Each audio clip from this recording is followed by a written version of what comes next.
नमस्कार, स्वागत है साहित्यिक झरोका चैनल पर। आज हम करेंगे मोहन राकेश की कहानी मलबे का मालिक। मोहन राकेश का साहित्यिक परिचय मैं पहले करवा चुकी हूँ। उसका लिंक मैं वीडियो के डिस्क्रिप्शन बॉक्स में डाल दूंगी, वहां से आप साहित्यिक परिचय कर सकते हो। आज हम मलबे का मालिक कहानी का सार करेंगे कुछ बिंदुओं के माध्यम से। तो आइए प्रारंभ करते हैं। देखिए, कहानी के सार को अगर देखें तो सबसे पहला मुख्य विषय इसमें हमें जानना जरूरी है। इसमें जो मुख्य विषय है वो है 1947 ईस्वी में जो देश का भारत और पाकिस्तान के रूप में विभाजन हुआ था, उसके दौरान हुए सांप्रदायिक दंगों को यहाँ पर चित्रण किया गया है या मुख्य विषय के रूप में लिया गया है। यानी जो हिंदू और मुस्लिम में जो दंगे हुए थे, जब हिंदू मुस्लिम का भाईचारा समाप्त हो गया था, उन दंगों का चित्रण किया गया है। यानी हिंदू मुस्लिम के नाम पर जो दंगे हैं, उसमें बहुत से लोग ऐसे थे जिन्होंने उन दंगों का नाजायज फायदा उठाया था। अपनी स्वार्थी प्रवृत्ति के कारण उन्होंने अपने ही अजीज जो परिवार थे उनकी हत्या कर दी थी, या उनका जो धन है, मकान है, पैसा है, वो सब हथियाने का प्रयास किया था। ऐसा ही कुछ घटनाक्रम इस कहानी में चित्रण किया गया है। अब अगर प्रमुख पात्रों की बात करें तो इसमें जो प्रमुख पात्र हैं, सबसे महत्वपूर्ण जो पात्र हैं वो है अब्दुल गनी। अब्दुल गनी मुस्लिम परिवार का व्यक्ति है। भारत और पाकिस्तान के विभाजन से पहले ये अमृतसर में रहते हैं, लेकिन जब ये देखते हैं कि विभाजन के समय दंगे हो सकते हैं तो ये अमृतसर को छोड़कर लाहौर चले जाते हैं, यानी पाकिस्तान के इलाके में चले जाते हैं। लेकिन इनका बेटा चिरागदीन नहीं जाता, वो इनकार करता है। वो कहाँ रहता है? अमृतसर में रहता है और कपड़े सिलाई का काम करता है। रखा पहलवान है, ये भी मुख्य पात्र है, लेकिन ये बुरी प्रवृत्ति का व्यक्ति है, यानी उसकी जो विचारधारा है वो अच्छी नहीं है। ये इस व्यक्ति को, जो चिराग है, वो अपना बहुत अच्छा दोस्त मानता है, बहुत भरोसा करता है, लेकिन ये अपनी स्वार्थ सिद्धि के लिए चिराग की हत्या कर देता है। मनोरी है, जो अब्दुल गनी के वापस आने पर वापस जब वो देश में घूमने के लिए आते हैं, अमृतसर में अपनी पुरानी बीते दिनों को याद करने के लिए जब आते हैं, अपने बेटे के मकान को देखने के लिए आते हैं, तो मनोरी है जो उनके साथ बातचीत करता है, या वो उनको बताता है या उनसे मिलता है। तो आइए पहले इसमें थोड़ा सा कहानी के बारे में जान लेते हैं। जब भारत स्वतंत्र हुआ तो मियां अब्दुल गनी अपने परिवार के साथ अमृतसर के बाजार बांसा में स्थित अपने मकान में रहते थे, लेकिन वो दूरदर्शी थे, इसीलिए विभाजन के समय वो लाहौर चले गए। किंतु उनका बेटा जो चिराग है या चिरागदीन, वो कहाँ रह गया? वो अमृतसर में ही रह गया, क्योंकि उसे लगता था कि नया मकान बनाया है, उसे छोड़कर नहीं जाना चाहिए। और वैसे भी वो जानता था कि मोहल्ले के सब लोग अपने ही तो हैं जिनके साथ उनके अच्छे संबंध है। इसी बात को ध्यान में रखते हुए चिरागदीन ने अपने पिता अब्दुल गनी के साथ जाने से इनकार कर दिया था और वो अमृतसर में ही रुक गया था। एक रात क्या होता है कि जब चिरागदीन अपने घर में खाना खा रहा है ऊपर की मंजिल पर, तो रखा पहलवान उसे बुलाता है और उसके बुलाने पर चिरागदीन नीचे आता है। रखा पहलवान उसे गिरा लेता है और उसके चाकू मारकर उसकी हत्या कर देता है। इसके साथ जो चिरागदीन है, उसे लगता है कि रखा तो मेरा अच्छा दोस्त है, वो मेरे साथ बुरा बर्ताव नहीं करेगा, लेकिन रखा पहलवान उसकी दोस्ती को गोद डालता है, या यूं कहे कि वो उसको धोखा देता है और उसकी हत्या कर देता है। चिराग की पत्नी और उसकी दो बेटियां हैं, जिनकी हत्या भी रखा पहलवान करवा देता है। तो इस तरह से जो पीछे मकान बच जाता है, जिस मकान का लालच रखा पहलवान करता है, उस मकान को आस पड़ोस के जो लोग हैं या उस दंगे में जो सक्रिय लोग थे, वो उस मकान में पड़े सामान को लूट ले जाते हैं। और एक दिन अचानक कोई उस मकान के आग लगा देता है और पीछे क्या बचता है? केवल मलबा बचता है। लेकिन रखा पहलवान उस मलबे पर भी अपना अधिकार समझता है और वहां से किसी को कोई छोटी सी चीज भी उठाने नहीं देता। उसे लगता है कि ये मेरा मकान था, और वो ये प्रण करता है कि जब उसे पता चल जाएगा कि किसने मकान जलाया तो वो उसकी भी हत्या कर देगा। अब अब्दुल गनी लगभग 7.5 साल बाद लाहौर से अमृतसर वापस आते हैं। और क्यों आते हैं वापस? वहां पर अमृतसर में हॉकी का मैच देखने के बहाने। ये केवल एक बहाना है, मैच केवल एक बहाना है। यानी पाकिस्तान से बहुत से लोग आते हैं जो अमृतसर में हॉकी का मैच होना है, अमृतसर में हॉकी का मैच खेला जाना है, उसको देखने के बहाने बहुत से लाहौर से जो मुसलमान हैं वो अमृतसर में आते हैं। और अमृतसर की अपनी उन छोड़ी हुई गलियों में घूमते हैं उत्सुकतावश। वहाँ देखते हैं कि उनके जो पुरानी इमारतें थी, जो पुराने मकान थे, अब वो मलबे के ढेर बन चुके हैं और आसपास बहुत ज़्यादा बदलाव आ चुका है। अब्दुल गनी भी उन मुसलमानों में से एक है। बंटवारे से पूर्व या बंटवारे से पहले उसका घर भी इसी बाजार में था। अपने पुराने मकान और परिवार की याद उसे वहां लेकर आई है।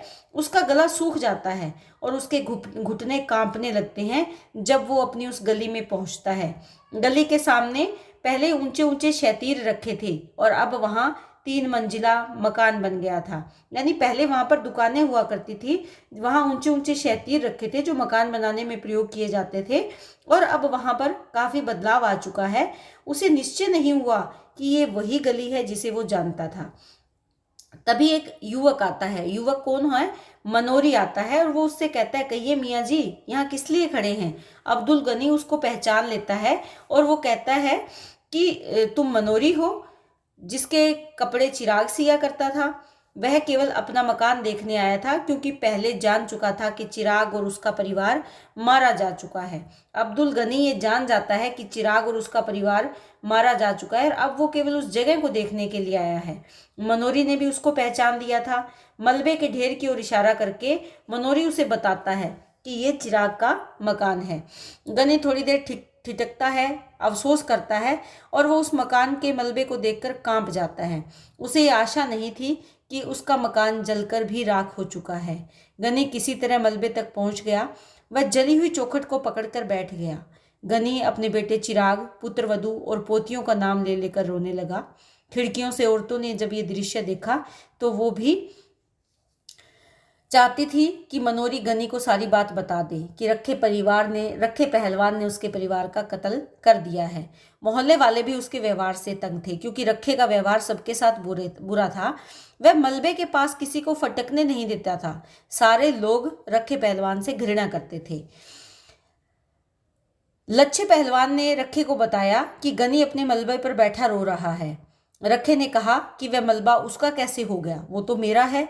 थोड़ी देर बाद गनी रखा पहलवान से मिलने गया। वह उसके पुराने स्नेह उससे जब मिलता है तो उसी पुराने स्नेह से मिलता है। क्यों? क्योंकि वो जानता है कि रखा तो चिराग का दोस्त था और वो बताता है कि चिराग को तुम पर बहुत ज़्यादा भरोसा था। वो रखे पहलवान को, जो अब्दुल गनी है, वो बताता है कि चिराग ने इसीलिए जाने से मना कर दिया था कि रखा है तो उसे कोई खतरा नहीं है। और फिर वो पूछता है, प्रश्न करता है अब्दुल गनी चिराग दिन से कि तुम्हारे रहते हुए ये कैसे हो गया? मेरे बेटे और मेरे बहू और पोतियों की हत्या तुम्हारे रहते कैसे हो गई?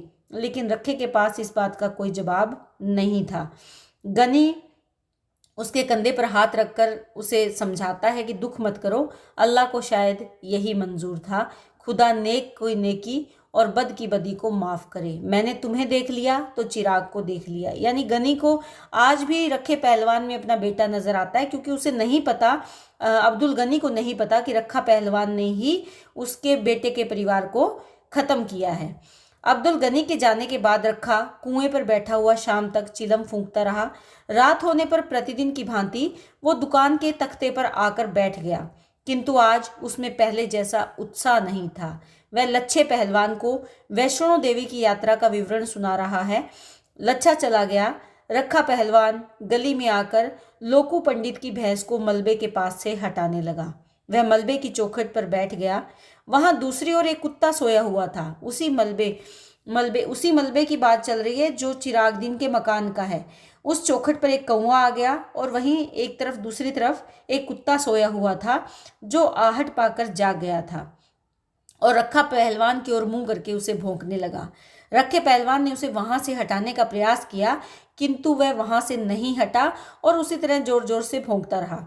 रखा फिर आकर कुएं की सिल पर बैठ गया। कुत्ता फिर भी उसकी ओर मुंह करके भौंकते रहा। जब गली में कोई नहीं रहा तो कुत्ता फिर से मलबे पर लौट आया तथा वहां कोने में बैठकर गुर्राने लगा। तो प्रश्न ये उठा कि मलबे का वास्तविक मालिक कौन है? चिरागदीन जिसका वो मकान था, जिसे रखे ने मार दिया था लालच में आकर, या रखा पहलवान, या फिर वो कौवा जो कोने में बैठी उस मलबे पर एक तरफ बैठा है, या वो कुत्ता जो भौंक कर रखे पहलवान को वहां से भगा देता है और खुद आकर वहाँ मलबे पर बैठकर गुर्राने लगता है। तो प्रश्न ये उठता है कि मलबे का वास्तविक मालिक कौन है। अब अगर उद्देश्य की बात करें तो इस कहानी का मुख्य उद्देश्य क्या है कि विभाजन के परिणाम स्वरूप ध्वस्त मानवीय मूल्यों का मार्मिक चित्रण है। देखिए, जो मानवीय मूल्य है वो नष्ट हो गए, किसके कारण? विभाजन के कारण। जो हिंदू और मुसलमान भाइयों की तरह एक ही गली में, एक ही मोहल्ले में रहा करते थे, वो इस विभाजन की त्रासदी में या इस विभाजन की जो आग थी उसमें इस प्रकार जो मानवीय मूल्य थे, जो भाईचारा था, जो स्नेह था, प्रेम था, वो ध्वस्त हो गए, नष्ट हो गए। इसका जीवित उदाहरण है रखा पहलवान के द्वारा अब्दुल गनी के बेटे चिराग की हत्या कर देना, और वो भी किसके लिए?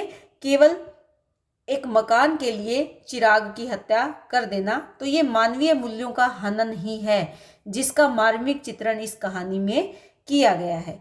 तो ये हमारी कहानी है, बहुत ही मार्मिक है, हृदय स्पर्शी कहानी है। लेकिन ये कहानी तब तक आपके हृदय को स्पर्श नहीं करेगी जब आप इस मुख्य कहानी को नहीं पढ़ेंगे। यानी पुस्तक से इस कहानी को जरूर पढ़ें, क्योंकि कहानी संवादों के माध्यम से ही मन को छूती है। संवादों के माध्यम से ही हम जो पात्रों की मानसिकता है उसको जान सकते हैं। मैंने यहाँ पर केवल सार बताने का प्रयास किया है, लेकिन इस सार के साथ आप कहानी जरूर पढ़ें ताकि आप कहानी के वास्तविक मनोभावों को समझ पाएं। तो उम्मीद करती हूँ कि वीडियो आपके लिए उपयोगी सिद्ध होगा। अगर वीडियो अच्छा लगे तो कमेंट ज़रूर करें और इसके साथ साथ चैनल को लाइक, शेयर और सब्सक्राइब करते रहें। बहुत बहुत धन्यवाद।